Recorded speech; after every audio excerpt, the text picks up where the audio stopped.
nagkasabayan kami ni Mother Lou. So, siya, one of my inspiration din talaga. Ng kaya we're friends, even pareho kami ng binibenta. Talagang we're friends, we support each other. Ganon.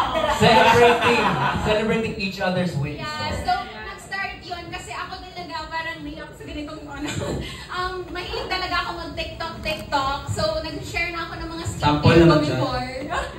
Nag-share na ako ng mga skincare ko and then sabi ko, one of my viewers before sabi, Miss Honey, why not create your own brand? Kasi you're very reliable when sharing your skincare. So, why not ikaw naman yung magbuo ng skincare mo? Kasi nag-reseller po ako before. And then, nabash, ganyan. Kasi masyadong marami akong benta, so nagagalit sila.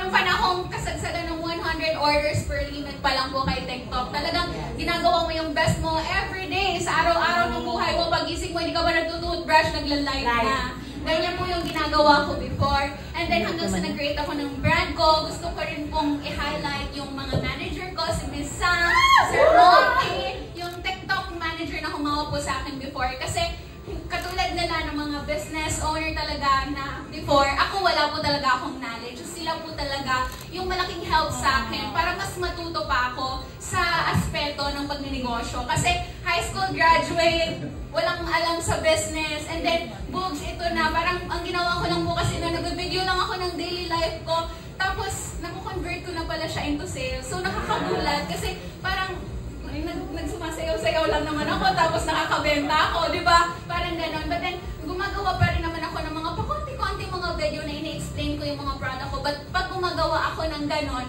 sinisigurado ko na siksik-liglig umaapaw yung mga information ng mga products na binibenta ko. That's why, million pieces sold na po yung sabon na binibenta ko po sa TikTok shop.